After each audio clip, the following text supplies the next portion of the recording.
Welcome back, Backroadians. Deborah the Bee back with another video from the Backroads 2. I'm trying to keep my voice down, because I don't want people thinking. So let's talk about basically what you need to think about if you should decide that you want to live this type of a lifestyle, or you're resorting to it. It's not like a choice, it's something, it's like I have to. Okay, so think camping. You ever been camping? You ever primitive camped?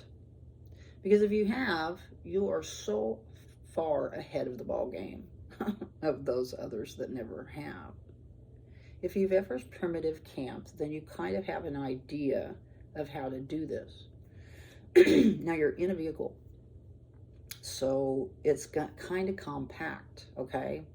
That's why having a shed is a really awesome thing, because you can literally put part of your like clothing there, and you could literally go like with a week's worth of clothing and not even return back to your shed. Like if you don't want to go back every day, you could always just get a week's worth of clothing, everything you need, and jet, and then come back like on Sundays and kind of change it out, do your laundry, whatever. But the thing is for me, I'm getting rid of all that stuff. I want to use my shed as for me to be able to go in and actually walk around. Right now it's so full that I can't even walk around. I have to pull things out, and I have things like my desk and my chair that I'm probably going to get rid of because I just don't think that I'm going to be using it anytime soon, and there's no reason for me to be housing it. So let's talk compartmentalize within your ride. We're going to go ahead and just stay with the car theme. So you're probably going to live out of bags. So that's one thing that is very plentiful at thrift shops and very affordable. So, and oftentimes people have bags. I'm a bag lady. I got tons of bags, or used to anyway. I had to throw a lot of them away because of this last situation.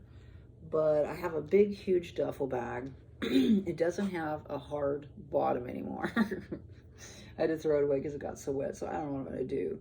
I think when I came into here, I looked like I had a body in the bag. So as long as I'm carrying, I think clothing, I should be okay. But I got this big, gigantic duffel bag, which I'm going to use for storage.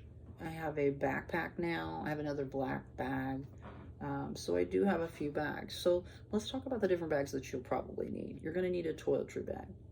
That's going to be your shampoo. Now, probably what's going to happen is you're going to get a membership to a gym, which is fairly affordable. I think $10, $15 a month is something I think that you should be able to afford, honestly, because you can go shower there every day. So you can get water there if you needed to. Just fill up your water bottle there at the gym. So that's something you definitely want to get.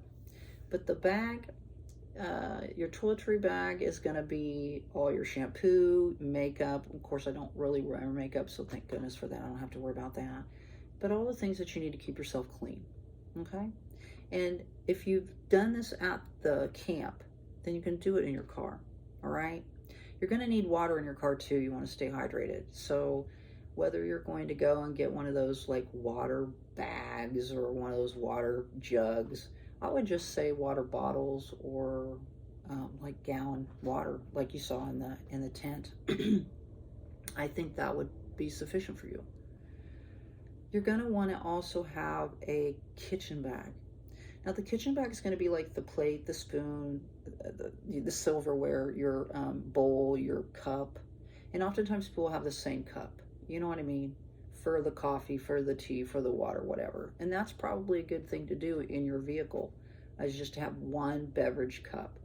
I like to go buy, which I used within my apartment, those little white tubs. They're little wash tubs. I think that that's really neat because you can put water in that and you can wash your dishes in that and then just dump it out. So thinking in terms of how am I going to clean off my dishes, like if you decided to go with some cereal or something, right? Some people, and I actually have these, have spray bottles and they spray like vinegar on there or whatever. So look that up online. I've never done that. I just kind of wash them off.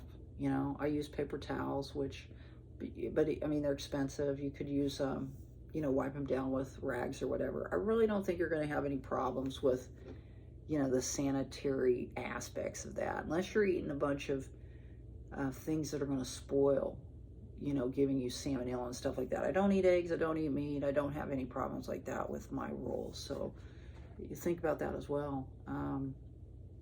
You want to have tools. You want to have a little tool bag, whether that be like a screwdriver. Oftentimes the fans and things have these little tiny screwdrivers that I can never find.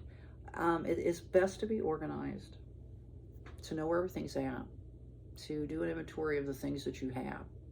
And the least you have, the better. Because as I've accumulated more and more, which I'm getting ready to kind of go through and eliminate, just probably on notes here on my device, it is best to travel light. You want to make sure that the interior of your car looks like it's just a car. In certain aspects, it's not going to be. Like your trunk, no one sees. No one ever sees trunks. A lot of people's cars are really, really messy. And you don't want it to be messy. You don't want to have fast food wrappers all over and things like that. That causes suspicion.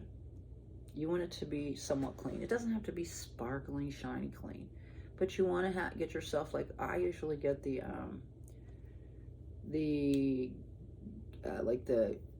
grocery sacks, and I'll use carabiners, and I'll carabiner that onto the back of like my driver's seat. And I have a little pouch behind my driver's seat, and I strategically tuck things in there. Usually the bags from the grocery stores and things. Underneath your front seat is very useful for like shoes. And your passenger seat floor, if it's just you, and you don't really ever have anybody in your front seat, keep the seat clear. But down below, you can put anything you want. Just lay it on the floor, and then lay like some sort of dark fabric or a towel or something like that over it. You don't want, and if you if you want to use those baby blinds or screens on the sides to kind of keep prying eyes out, especially of the backseat area, especially if you have things like a pillow there or something like that, then put those up in your windows when you go to work or you go into the store or whatever, to give you a little bit of privacy. And I have some of those as well. But if you think of your car as like a car camper, like I do, keeping it clean is very important. Keeping the outside washed. I try after every excursion, I try to go wash it and vacuum it out somewhat. Can't always get it that clean, vacuuming it out, but you can definitely get most of it out.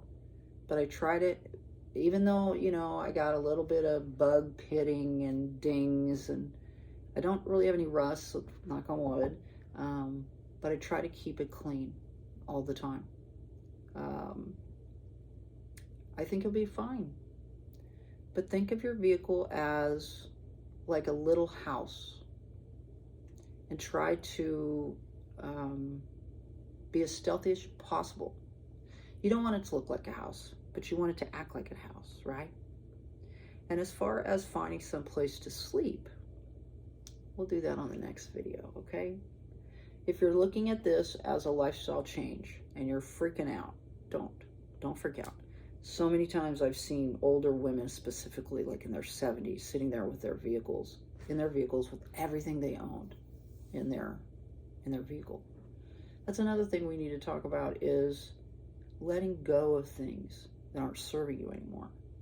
And that is people, places, and things, especially things when you're rolling in a home on their own, let's say. Thank you for coming by. Thumb it up if you liked it, subscribe if you want to see future videos, and get out there and spread those little pieces of peace. My name is Deborah the Bee. I hope you enjoy the video. We'll see you all on down the road. Bye-bye.